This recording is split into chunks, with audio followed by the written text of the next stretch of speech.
নমস্কার, আমি তরুণ ঘোষ। 2024 থেকে 2026 এই মাত্র দুটো বছরে একটা মানে পলিটিক্যাল দল, রাইট উইং,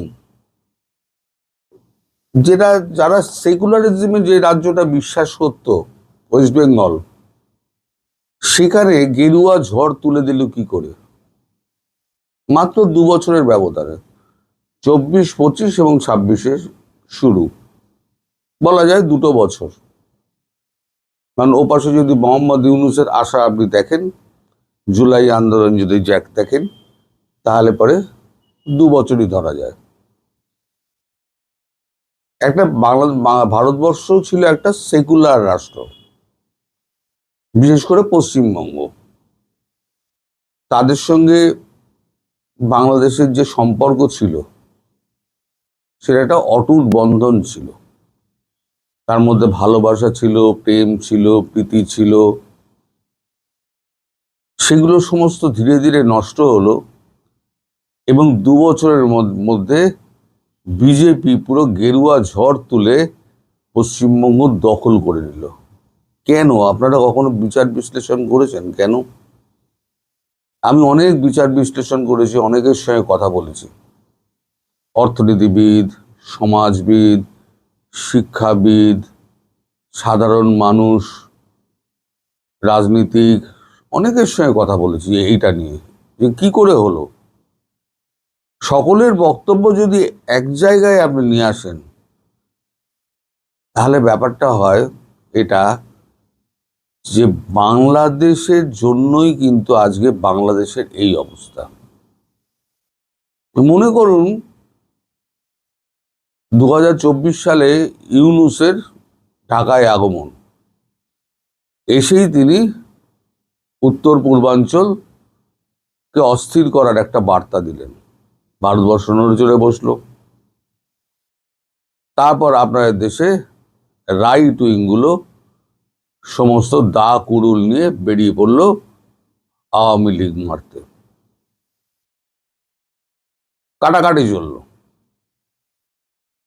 সরকার পরিবর্তন হলে গন্ডগোল হয়, এ পার্টি ও পার্টিকে মারে, আমাদের এখানেও চলে, কিন্তু কারুর গোড়ালি কেটে দেওয়া হয় না, কারুকে মেরে ঝুলিয়ে দেওয়া হয় না। আমরা মুসলমানদের বাড়ি ঘর দর জ্বালাইনি, একটা মুসলমানেরও কিছু হয়নি, কোনো মসজিদ আমরা ভাঙিনি।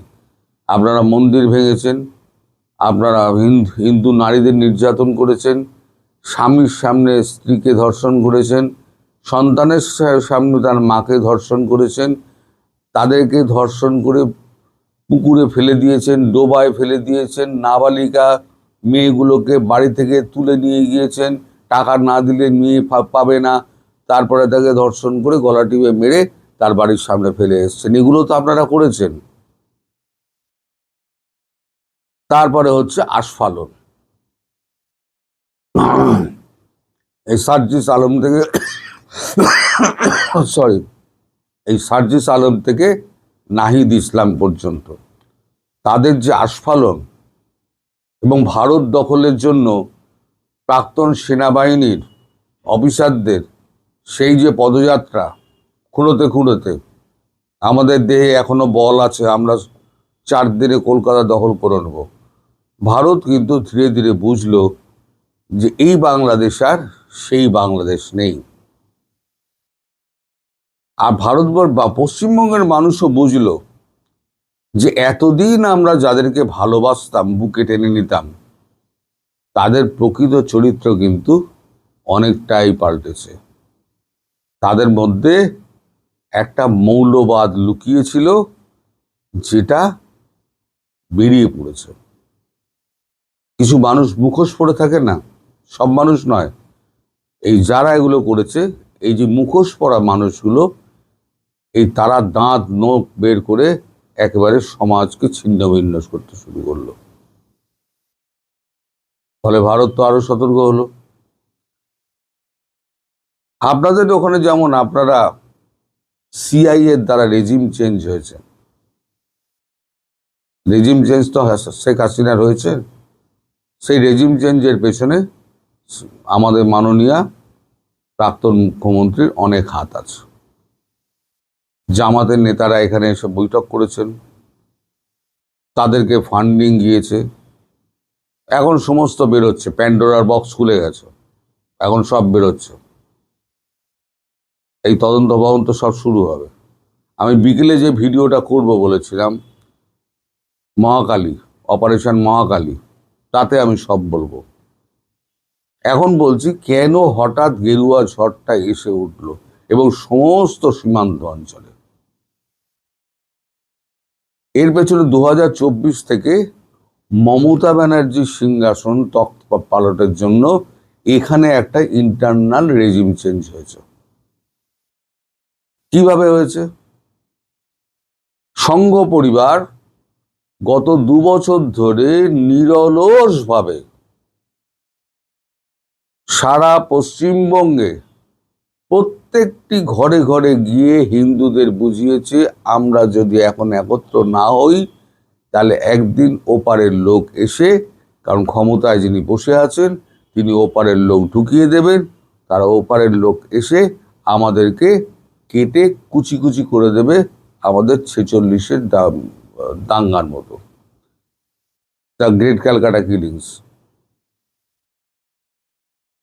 হয়েছিল তো। সোহরাওয়ার্দীর নির্দেশে শয়ে শয়ে হিন্দু মারা গেছে, হাজারে হাজারে হিন্দু মারা গিয়েছিল। কিন্তু আর একটা গোপাল পাঠা তো নেই যে প্রোটেকশন দেবে। এইভাবে ধীরে ধীরে ধীরে ধীরে হিন্দুরা কিন্তু একত্রিত হতে শুরু করলো। আরো একটা কারণ হচ্ছে মুসলিম অ্যাপিজমেন্ট, মানে মমতা ব্যানার্জি মুসলিমদের প্রতি তার অনুরাগ, তার মুসলিম ভোটের জন্য তাদেরকে সমস্ত রকমের ছাড়পত্র দিয়ে দেওয়া হয়েছে।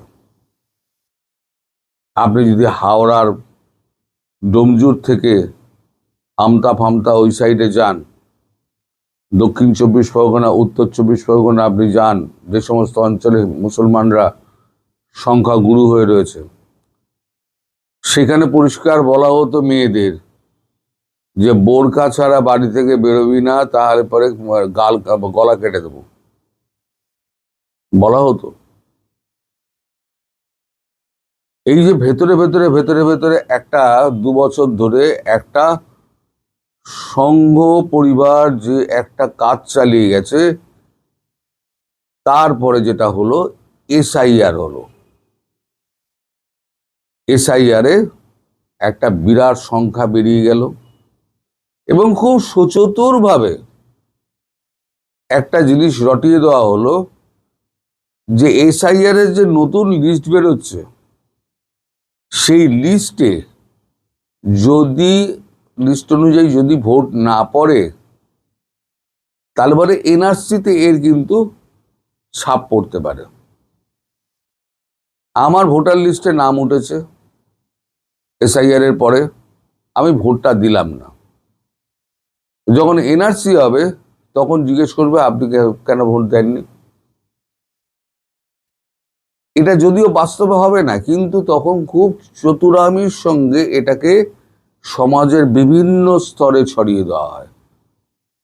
যার জন্যই আমেরিকা থেকে, লন্ডন থেকে লোক ছুটে এসছে, চেন্নাই ব্যাঙ্গালোরে যারা ছিল ট্রেন ভর্তি করতে ছুটে এসছে, এবং তারা বুঝে গেছে এখানে ইন্ডাস্ট্রিতে কিছু হবে না। তিনি যে চপ শিল্পের বুদ্ধি দেন, ঘুগনি পাউরুটি কেনার বুদ্ধি দেন, তার বেশি তো তার চিন্তা নেই।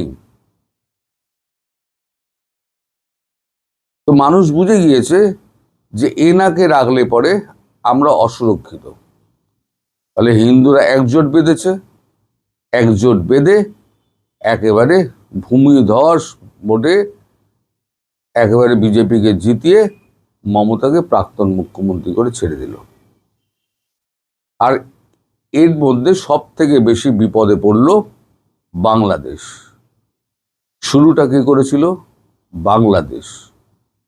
এই যত সন্ত্রাসবাদী আছে, বাবর সহ যারা ফাঁসির আসামি ছিল, তাদেরকে কিন্তু জেল মুক্ত করে দেওয়া হয়েছিল।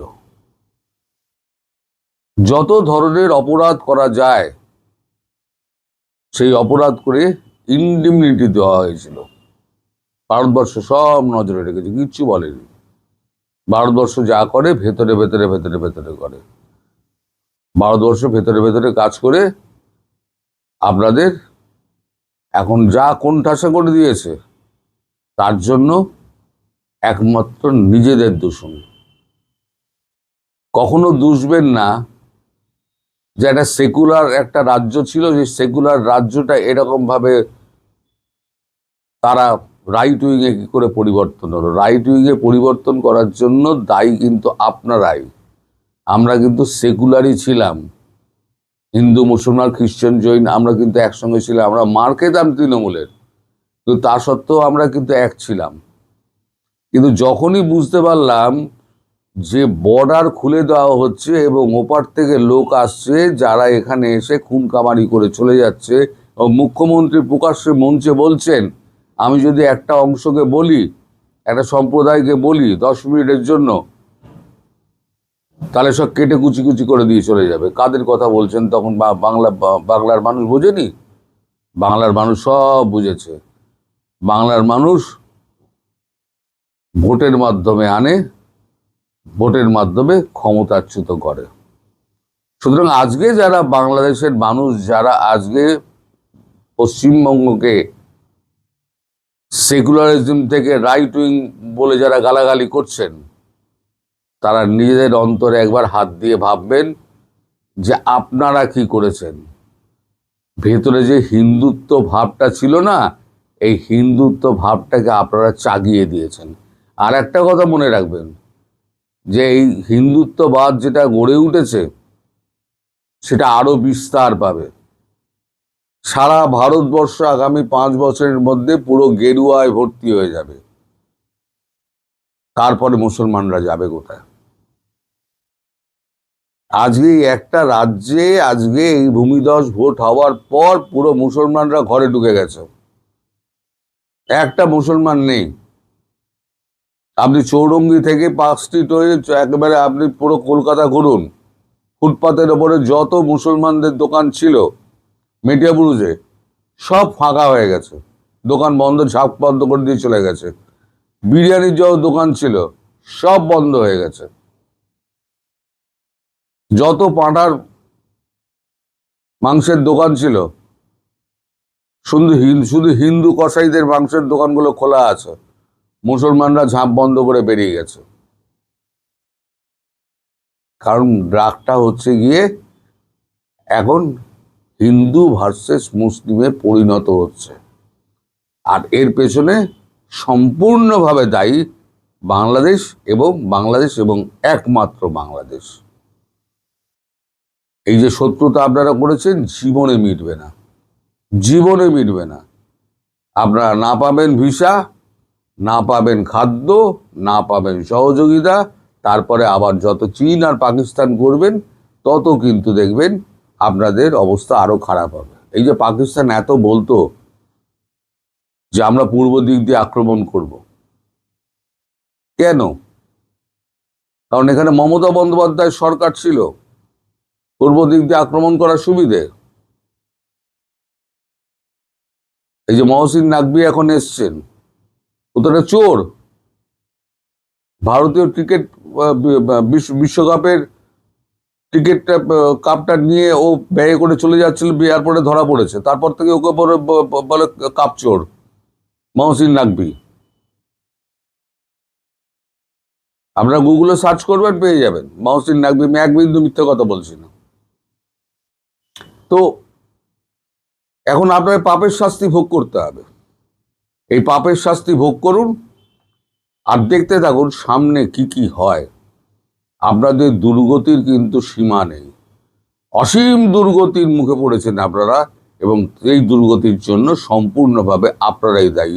শুরু করেছিলেন আপনারা, শেষ করবেন ভারতবর্ষ, নরেন্দ্র মোদী। সবাই ভালো থাকবেন, সুস্থ থাকবেন, সাবধানে থাকবেন। নমস্কার।